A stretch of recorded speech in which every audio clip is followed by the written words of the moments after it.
Lalle yabo da godiya da jinjina sun tabbata ga Allah. Muna gode masa, muna jinjina masa, kuma muna neman taimakonsa, kuma muna neman gafararsa, kuma muna neman tsari da Allah daga sharrin kawunanmu da munanan ayyukanmu. Wanda Allah ya shirye da shi babu mai batar da shi, wanda kuma Allah ya batar da shi babu mai shirye da shi. Kuma na shaida ba abin bautawa bisa ga cancanta da gaskiya sai Allah, ba shi da abokin tarayya. Kuma na shaida annabi Muhammad bawansa ne kuma manzansa ne. Ya isar da saƙonsa, ya mayar da amanarsa, kuma ya yi wa al'umma nasiha, kuma ya yi jihadi domin Allah, jihadi na gaskiya, har sai da mutuwa ta zo masa, ya ganta a zahiri. Tsira da amincin Allah su tabbata a gare shi da iyalan gidansa da samu da duk wanda ya shiri da shiryarwarsa zuwa ranar tashar kiyama bayan haka. Lallai mafi alkhairin magana shine maganar Allah, kuma mafi alkhairin shirya shine shirin Muhammad bin Abdullah. Mafi sharrin al'amura kuma su ne waɗanda aka ƙirƙiro su, kuma dukkan wani bida ɓata ne, kuma ɓata yana cikin wuta. Bayan Allah ina mai yi muku wasiya da ku ji tsoron Allah mai girma da buwaya, kuma ita ce wasiyar Allah ga al'ummar farko da kuma ta ƙarshe. Kuma hakika mun yi wasiya ga waɗanda aka ba wa littafi a gabaninku da kuma ku karan kanku da ku ji tsoron Allah. Ya ku mutane, lallai ita duniya wata alawa ce koriya, sannan kuma tabbas Allah ya sanya ku jagorori ne a cikinta don ya lura da abubuwan da kuke aikatawa. Ku ji tsoron fitinar duniya, domin ita wata aba ce ruɗaɗɗiya, ni'imar ta zai guce zuwa ga makusa, abubuwan da suke cikinta za su tafi zuwa ga makwarari, kuma dukkan abin da yake cikinta zai ƙare. Abin da zai rage kawai shine fuskar ubangijinka ma'abocin jalala da girma. Dukkan rai sai ta ɗanɗani mutuwa, kuma tabbas za a cika muku sakamakon ku ranar kiyama. To waɗanda aka nisanta daga barin wuta kuma aka shigar da shi aljanna, to lalle ne ya tsira, kuma rayuwar duniya ba ta zama ba face jin daɗin ruɗaɗɗi.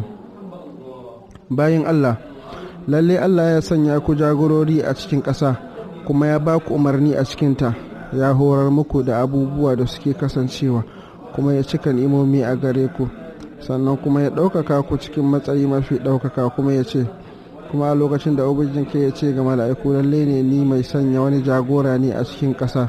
Suka ce, ashe za ka sanya a cikinta wanda zai yi barna a cikinta, kuma ya zubar da jina ne? Kuma mu muna yi maka tasbihi tare da gode maka, kuma muna tsarkake ka. Ya ce, lalle ni na sa abin da ba ku sani ba.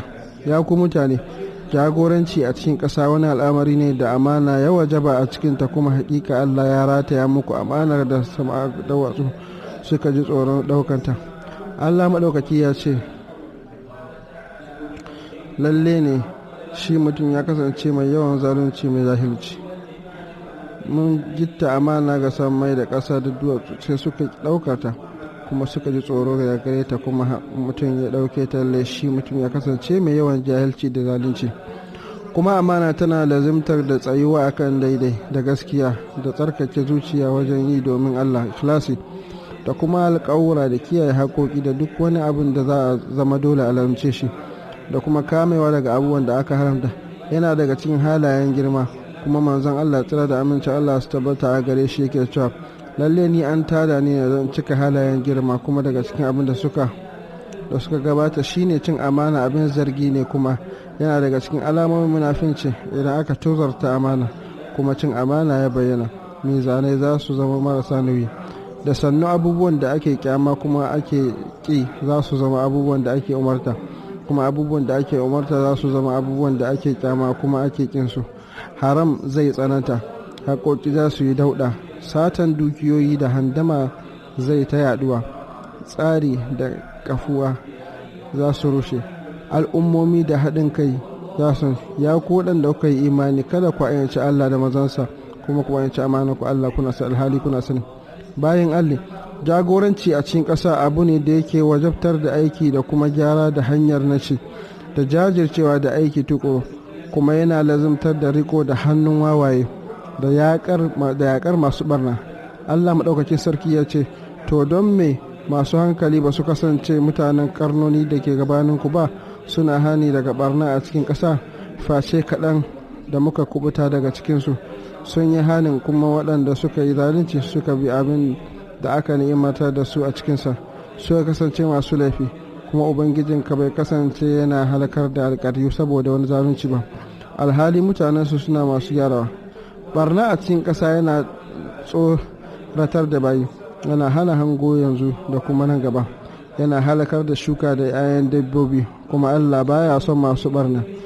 Barna a cikin ƙasa yana ɗora mai, Allah yana cewa barna ya bayyana a cikin tudu, ƙasa da teku saboda abin da hannayen mutane suka aikata, domin Allah ya ɗanɗana musu sashin abin da suka aikata, watakila ko za su komo.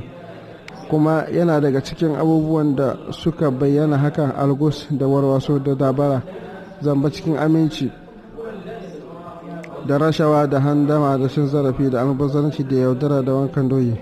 Duk wannan suna katange yaduwar arziki da canja shi, kuma ya samu mafitar yawaitan bukatu. Kuma Allah maɗaukakin sarki yana cewa kuma kada ku biɗa barna a cikin ƙasa, Allah baya son masu yin barna. Bayan Allah, jagoranci a cikin ƙasa jarabawa ne da yake wajabta yi wa kai hisabi da neman taimakon Allah maɗaukakin sarki. Dugadugan bawa ba zai gushe ba a ranar kiyama har sai an tambaye shi abubuwa guda 5 cikin shekarunsa da yanda ya ƙara da su, da kuma samartakarsa da yanda ya tafiyar da ita, da kuma dukiyarsa a ina ya same ta, kuma cikin me ya ciyar da ita, da kuma aikinsa akan me ya aikata shi. Ya ku taron musulmai, jagoranci a cikin ƙasa ni'ima ce da take wajabtar da godiya, kuma wanda ya gode wa Allah akan wannan manufa da kuma rusa almundahana da kuma kiyaye ni'imomi da rusa abin da zai salwantar da ita, kafircewa ni'imomi kiranye ne ga gushewarta, salwantarwa da barna a cikin ƙasa kiranye ne ga rusata. Ina neman tsari da Allah daga shaidan jefafe, kuma har lokacin da ubangijinku ya sanar, lalle idan kun gode hakika ina ƙara muku, lalle kuma lalle idan kun kafirta hakika azaba ta tabbas mai tsanani ce. Ya ku musulmai, lalle musulunci ya kasance yana ɗaukan dukiya kama abin da aka yi guda 5 wanda suke so su ne da bawansa, sai sanadin haka sai da kuma ya kawo da shaida a cikinsu. Ya ku bayan Allah, hakika lallai musulunci yana katange dukiya, hakika musulunci da hamuci akan dukiyar umma har mutacce gululu, kuma wanda ya ci gululu zai ce da abin da ya ci da gulul a ranar kiyama, sannan a cika makorai sakamakon abin da take sifantawa. Domin lallai ba bakere akan dukiyar da mutum ba shi, kuma duk wanda ya yi mata an karɓo daga ubadar asamiti Allah yake cewa, manzon Allah ya ce a hirɗinku da yin gulul, domin tabbas shi tsiraici ne kuma tozarci ne, kuma mummunan abu ne ga masu yin sa a ranar kiyama. Ahmad ne ya rawaito shi. Kuma kowane caca da handama da rashawa da tara kazamin dukiya wannan haramu ne, kuma duk tsokan da ta ginu bisa haram to wuta ce ta fi cancanta da ita. Da Ka'ab bin Ujra, Allah ya kara masa yarda, ya ce manzon Allah ya ce, ya Ka'ab, lalle ba zai shiga aljanna ba tsoka da jinin da suka ginu akan cin haram, wuta ce ta fi dacewa da su. Ya Ka'ab, mutane suna asubanci sai ya yi asubanci wajen wautar da ransa sai ya halakar da ita, kuma ya yi asubanci wajen aikata sabo. Ibn kuma hakika musulunci ya hada tsakanin haramcin dukiyar jama'a bisa haramcin jinari. Kuma an karbo daga Abi Bakar, Allah ya kara masa yarda, ya ce manzon Allah ya tsira da amincin Allah su tabbata a gare shi cikin hajjin bankwana ya ce, hakika lokaci yana jujjuyawa da yawo tamkar ranar da Allah ya halarci sama da ƙasa. A shekara watanni 12 ne, a cikinta akwai guda 4 masu alfarma, guda 3 a jere suke suna bibiyar juna, zulqa'ada, zulhijja da al-muharram, da rajab wanda take tsakanin jumada da sha'ban. Sannan ya ce, a wanne wata muke ciki yanzu? Sai muka ce sha'ban. Sannan ya ce, a wanne wata muke? Sai suka ce manzon Allah manzon san suka sani. Sai ya shiru har muka fara zaton ko zai ambaci wani sunan da ba shi ba. Sai ya ce ba zulhijja ba ne? Sai muka ce kwarai shi ne. Sai ya ce a wani gari ne nan? Sai muka ce Allah da manzansa ne suka fi sani. Ya shiru har muka yi zaton zai ambaci sunan da ba nashi ba. Sai ya ce in ba makka ba ne? Muka ce muka ce kwarai. Yake cewa wata rana ce wannan, suka ce Allah da manzansa ne suka fi sani, lalle jinanan ku. Shiru har muka yi tsammanin cewa zai sanya mai suna mace. Yace wannan ba ranar sallah ba ne? Muka ce haka ne. Yake cewa lalle jinanan ku da dukiyoyinku da mutunci ku da jinin ku suna da alfarma a gare ku, kamar yadda ranar yau take da alfarma a kanku a cikin wannan gari, cikin wannan wata, har ya zuwa ranar da za ku haɗu da ubangijinku. Ku saurara, shin na isa? Suka ce ya ce Allah ka shaida. Bukhari da Muslim suka rawaito shi. Bukhari ne ya rawaito shi. Bayan Allah, bin haram tozarci ne, yin asararsa kuma akwai zargi cikinsa. Daga Khawlat Ansariya, Allah ya ƙara mata yardar ce, na ji manzon Allah tsira da amince Allah tabbata a garshen da cewa tabbas maza suna kutsawa cikin dukiyar Allah ba tare da haƙi ba, sani cewa wuta ce a kansu ranar kiyama. Bukhari ne ya rawaito shi.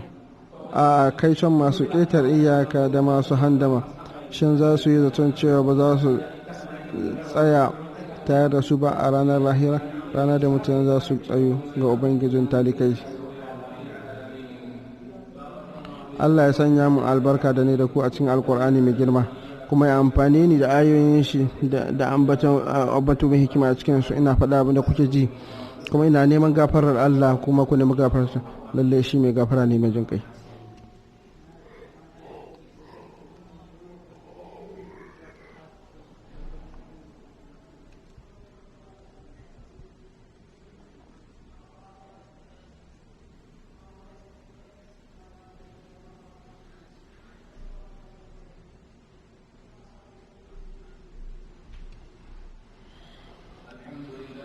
Godiya ta tabbata ga Allah wanda ya halalta halal, kuma ya haramta algush da zalunci, kuma ya izini wurin neman dukiya, sai zuciyoyi suka ɗamfar da ita da kuma buri, kuma ya yi umarni da adalci, kuma ya rubuta arziki da ajaloli, kuma da rubuta littafi, kuma ya ta sanya musu hisabi a lahira.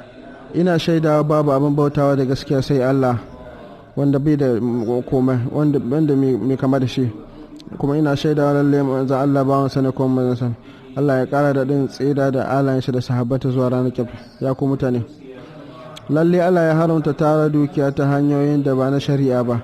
Allah madaukaki ya ce, kuma kada ku ci dukiyoyinku a tsakaninku bisa bata, kuma wajibi ne a kiyaye shi daga wanda zai halakar da shi, kuma an shar'anta haddodi cikin dattin haramcinsa, kuma ya hana ciyar da shi ba ta fuskar shi ba, kuma ya haramta banzatar da shi. Allah maɗaukaki ya ce, kuma kada ku watsar da dukiyar ku watsarwa, lalle mubazzare sun kasance yan uwan shaidanu, kuma shaidan ya kasance ga ubangiji sama yawan kafirci. Ku kwadaitu wajen tara dukiya mai kyau kuma ta halal, kuma kada ku shafa kazanta. Sannan daga Abi Hurairah ta Allah ya kara masa yarda ya ce, maza Allah tsira da amince Allah su tabbata gare shi ya ce, lalle Allah mai tsarki ne, baya karba sai tsarkakakke. Kuma lalle Allah ya umarci mu'mini da abin da ya umarci manzanni, sai ya ce, ya ku manzanni ku ci daga mai kyau kuma tsarkake, kuma ku aikata aiki na kwarai, lalle ne ni masani ne ga abin da kuke aikatawa. Ya ku manzanni ku ci daga mai kyau kuma ku tsarkake, sannan ku aikata aiki na kwarai, lalle ni masani ne ga abin da kuke aikatawa. Kuma ya ce, ya ku waɗanda kuka yi imani ku ci daga mai kyau kuma tsarkakakke daga cikin abin da muka azurta ku.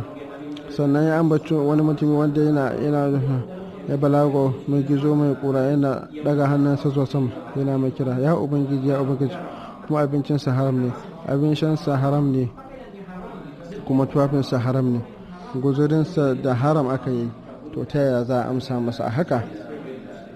Muslim ne ya rawaito shi. Sannan ku sani ya ku bayan Allah, wannan dukiya wani jin daɗi ne koriya, kuma ya samu bisa ga haƙƙinsa, za a albarkace shi a cikinta. Ta yiwu ya yi kutse cikin abin da ransa ya so daga dukiyar Allah da manzonsa, ranar kiyama ba shi da komai face wuta. Allah ka wadata mu daga halal, Allah ka wadata mu daga halal ɗinka. Ya Allah ka wadatar da mu da falalarka kuma bayanka. Allah ka ba mu ilimi mai amfani da arziki mai kyau, kuma da sauki daga dukkan ciwo. Allah ka ba mu mai kyau a duniya, ka ba mu mai kyau a lahira, kuma ka kare mu daga azabar wuta. Allah ya mai jujjuya zukata, ka tabbatar da duk mutum. Allah ka juya zukatanmu akan ɗa'arka. Allah ka ɗaukaka musulunci da musulmai.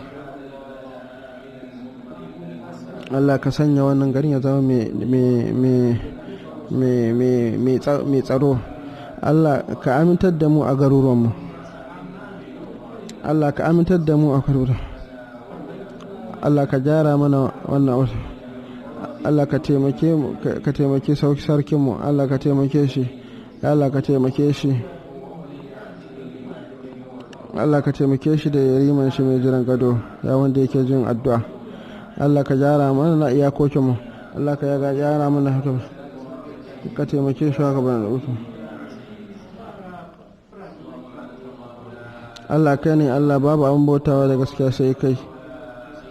Allah kai ne Allah, babu an bautawa da gaskiya sai kai. Ne mai arziki, mu ne talakawa. Ka saukar mana da ruwa, kada ka sanya mu daga cikin masu ɗebe amana. Allah ka saukar mana da ruwan sama. Ya Allah ka saukar mana da ruwan sama wato wanda zai ba mu da yawa. Allah mai amfani, wanda ba zai wanda za ka raya ƙasa da shi da rahamarka, ya Allah mafi rahama. Allah muna neman gafara ka, lalle kai mai gafara ne. Ya Allah muna neman gafara ka, lalle kai mai gafara ne. Ya Allah muna neman gafara ka, lalle kai mai gafara. Allah ka saukar da ruwa akan mu, ka zama mai kwarara. Ka saukar da ruwa akan mai kwarara da rahmarka. Ya Allah ka shayar da bayanka da dabbobinka, kuma ka watsa rahmarka, kuma ka raya garinka mai Allah ka amshe mu. Allah kuma ka yafe mana, lalle kai mai yafiya ne. Allah ka ƙara daɗin tsira ga annabi da ayoyinsa da sahabbansa.